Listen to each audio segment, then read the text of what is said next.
नमस्कार। हेलो दोस्तों, सुश्रुत जयंती की इस शुभ अवसर पर आप सभी को इस YouTube चैनल पे पुनः स्वागत करती हूँ। मैं सर्वप्रथम उस महर्षि सुश्रुत को नमन करना चाहती हूँ जिन्हें भगवान ब्रह्मा ने चुना था आयुर्वेद रूपी महान ग्रंथ का संपूर्ण अष्टांग सहित लिखित रूप में प्रकाश करने के लिए। आज मैं महर्षि सुश्रुत के तथा उनके काल एवं सुश्रुत संहिता के बारे में कुछ विभ्रंश ज्ञान जो चल रही है उसके बारे में अपना विचार रखना चाहती हूँ। पहले हम विचार करते हैं महर्षि सुश्रुत थे कौन। हमारे पुराणों में वर्णन के हिसाब से तथा हमारे आयुर्वेद ग्रंथ में भी ये कहा गया है कि महर्षि सुश्रुत जो महर्षि विश्वामित्र के पुत्र थे। सुश्रुत संहिता के उत्तर तंत्र का एक रेफरेंस आया है, विश्वामित्र सुतः श्रीमान सुश्रुत परिपृच्छति। फिर हम ये जानते हैं जो काशीराज दिवदास धन्वंतरी थे उनके ही विभिन्न शिष्यों में से एक प्रमुख शिष्य के रूप में सुश्रुत थे, जिसका रेफरेंस हमें मिलता है।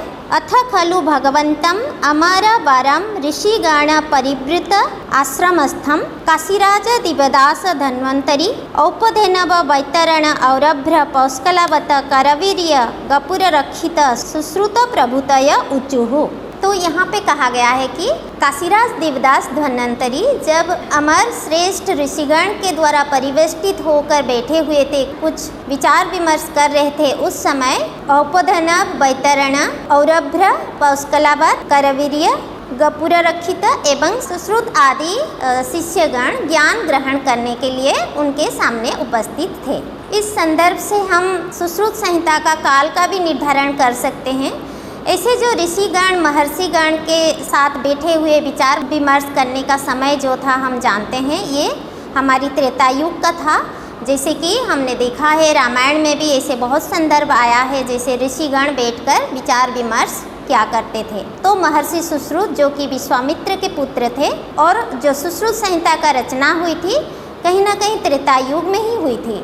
तो हम जो कहते हैं ये चरक सुश्रुत संहिता हमारे 5000 साल पहले से आया है, ये गलत है। त्रेता युग में ही लिखित रूप में आया है और इस आयुर्वेद का सृष्टि जो हुआ है भगवान ब्रह्मा ने सृष्टि किया है, इसका रेफरेंस हमारे पास चरक एवं सुश्रुत दोनों संहिता में उपलब्ध है। और एक बात विचार करते हैं कि सुश्रुत संहिता को हम सिर्फ शल्य तंत्र चिकित्सा के हिसाब से ग्रहण करते हैं, जो कि गलत है। इसके बारे में मैं कुछ संदर्भ देना चाहती हूँ। अब जो गुरु काशीराज दिवदास धन्वंतरी उनके बारे में जो रेफरेंस उपलब्ध है उसके बारे में भी विचार रखना चाहती हूँ। उन्होंने खुद कहा है, अहं ही धन्वंतरी आदिदेव जरारूप मृत्युहर अमरणाम। मतलब मैं ही वही आदिदेव धन्वंतरी हूँ जो कि जरा रूप एवं मृत्यु के हरण करने के लिए मैंने अवतीर्ण हुआ था। जो हम जानते हैं समुद्र मंथन से भगवान धन्वंतरी अवतीर्ण हुए थे, वही वो धन्वंतरी हैं जिनका एक अवतार के रूप में काशी में काशीराज दिवदास धन्वंतरी करके जन्म हुए थे।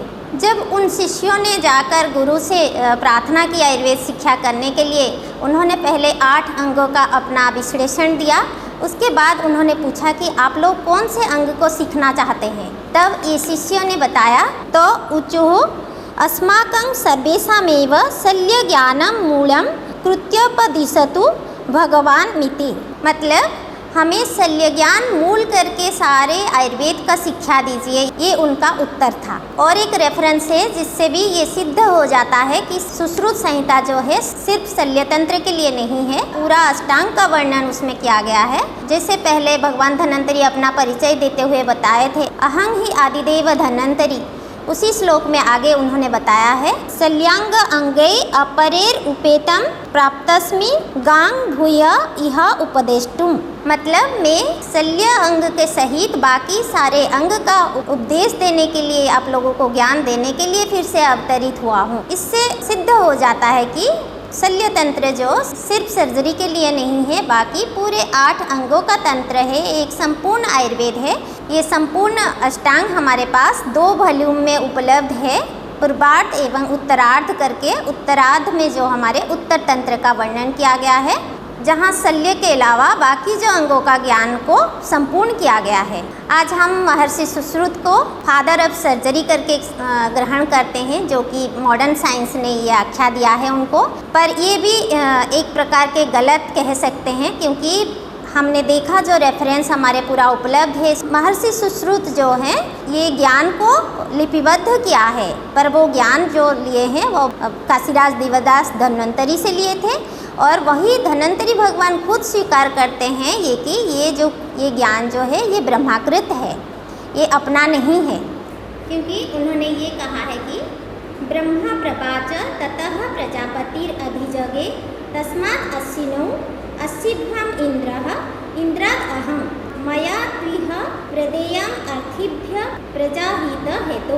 मतलब इसमें उन्होंने सीधा बताया है कि यह ज्ञान जो है ब्रह्मा का ही ज्ञान, भगवान ब्रह्मा का ही ज्ञान है, जिनसे दक्ष प्रजापति ने लिया था, दक्ष प्रजापति से अश्विनी कुमारों ने ये ज्ञान लिया था और उनसे भगवान इंद्र ने ये ज्ञान लिया था और इंद्र से ही मैंने ये ज्ञान ग्रहण किया है एवं आप सभी को ये ज्ञान को मुझे देना है। तो आज के दिवस में ये सब ज्ञान को यहाँ उपस्थापन करने का मेरा उद्देश्य है। हम जो समझ रहे हैं सुश्रुत संहिता सिर्फ शल्य प्रधान ग्रंथ है, ऐसा नहीं है। सुश्रुत संहिता एक आयुर्वेद का संपूर्ण अष्टांग का ग्रंथ है। महर्षि सुश्रुत इस ज्ञान के जन्मदाता नहीं थे, ये भगवान ब्रह्मा का ही ज्ञान है जिसको महर्षि सुश्रुत ने लिखित रूप में प्रकाशन किया है। यहाँ हम महर्षि सुश्रुत को विश्व के प्रथम शल्य चिकित्सक के रूप में ग्रहण अवश्य कर सकते हैं। हाँ, अवश्य वो महान थे, तभी तो उनको भगवान ने चुना था इस महान ज्ञान को लिखित रूप में प्रकाश करने के लिए। और इस ज्ञान का विवेचना करने का ये उद्देश्य है मेरा कि हम सुश्रुत संहिता को सिर्फ शल्य के जन्मदाता के रूप में सीमित ना करके इसके संपूर्णता को समझें, क्योंकि एक श्लोक फिर से देना चाहती हूँ जिससे हम समझ सकते हैं सुश्रुत संहिता का महत्व के बारे में। सुश्रुत उत्तरतंत्र 24 चैप्टर में ये कहा गया है कि द्विविधास्तु व्याधाय शस्त्र साध्य स्नेहादि साध्यश्च तत्र शस्त्र साध्येषु स्नेहादि क्रिया न प्रतिसिध्यते स्नेहादि क्रिया साध्येषु शस्त्र कर्म न क्रियते।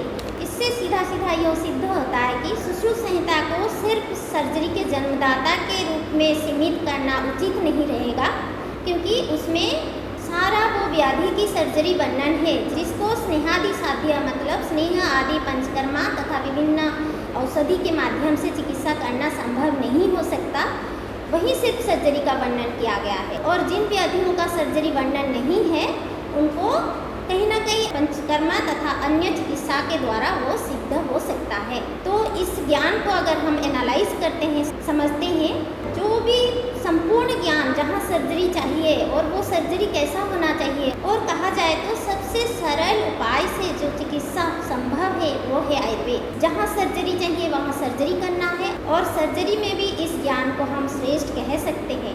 भले ही आज इसको हम एक्सेप्ट नहीं करेंगे, पर आगे जरूर जाकर ये सिद्ध होगा कि ये ज्ञान जो है सर्वश्रेष्ठ ज्ञान है।